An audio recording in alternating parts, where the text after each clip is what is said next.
The United States has undergone a cultural, moral, and religious revolution.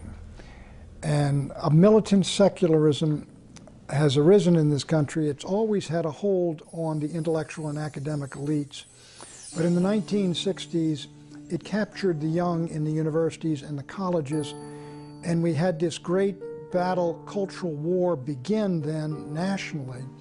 And since then, if you will, secularism has really achieved dominance in the academic community and the intellectual community and the entertainment community in Hollywood, among part of the political community, but not the nation as a whole.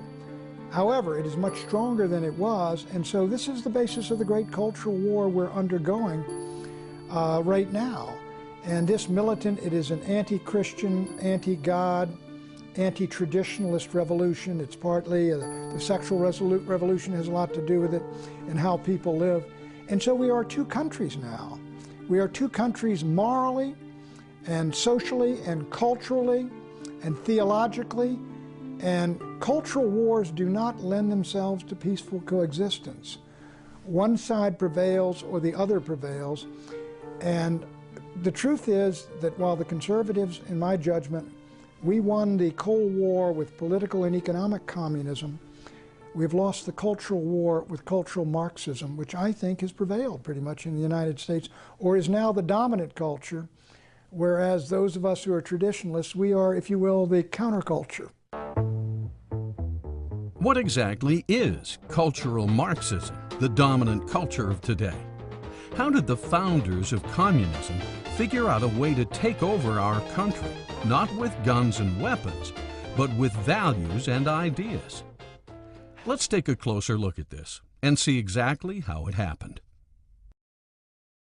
There was a man named Karl Marx.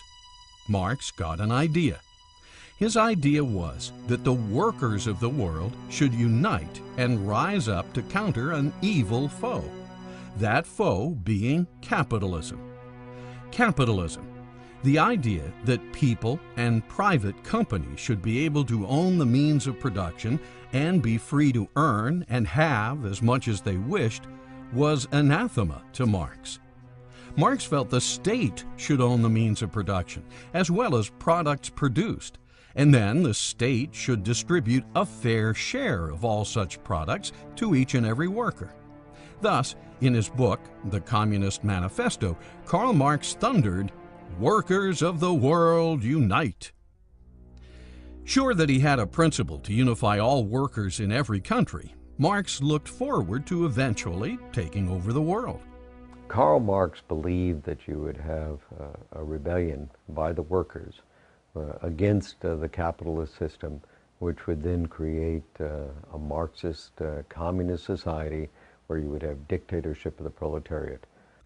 Unfortunately, when World War I broke out, the workers of the world did not unite. In fact, the workers united with their respective countries and fought each other. What happened was the Marxists had an enormous disillusionment when the French and the Germans and the British workers all rose up for the fatherland and went to war happily, fighting one another. Marx's idea was a total failure. Workers were more loyal to their respective countries, churches, and cultural values than they were to their counterparts in other countries. They did not want to give up their houses, their cars, their stoves, their products. They did not want to have a classless society. They did not vote, and they didn't even have an overthrow. Some years after Marx failed, several of his disciples got a new idea on how to take over the world.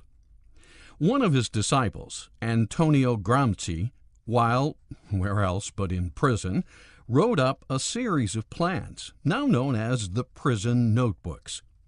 In this plan, Gramsci announced, "The workers of the world will unite only after The long march is over. The long march? In other words, they had to get into the culture and change the way of people's thinking. And if people were thinking about patriotism and nation and God and country, that was a mechanism which was too resistant to Marxism. It could never take hold. So you had to erode and destroy that in the individuals. That began what's called the long march through the institutions, through the seminaries, through the churches, through the media, through Hollywood, and all the rest of it, to create an anti-Christian culture which would destroy the Christian beliefs and convictions in the vast majority of the people, so they would embrace the ideas of Marxism, and they would embrace the ideas that they had rejected, and they would be open to a takeover, basically, by Marxists. Now, not political Marxists, but cultural Marxists.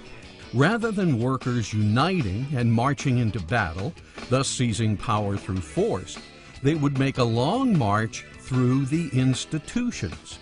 Institutions like the arts, cinema, theater, literature, schools, college, seminaries, newspapers, magazines, and what is now known as radio, TV, and the mass media.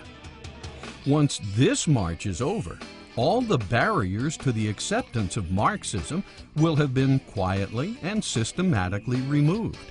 So to get to that point, they said we have to destroy the culture, and what they were talking about was the Christian culture, what we used to call Christendom or Western civilization. If you can break people away from religious affinities, for example, where they would turn to their community, their religious community, for support and help, or they would turn to Scripture for answers to certain perplexing questions. If they have an affinity to their religion, they might say, well, we're not going to go along with government because it's contrary to my religion. So cultural Marxism would attack religion of all kinds. Doesn't make any difference, because there was another place where people could go other than to the government for support and for answers. We, the people, will have thus been indoctrinated or brainwashed into seeing the wisdom of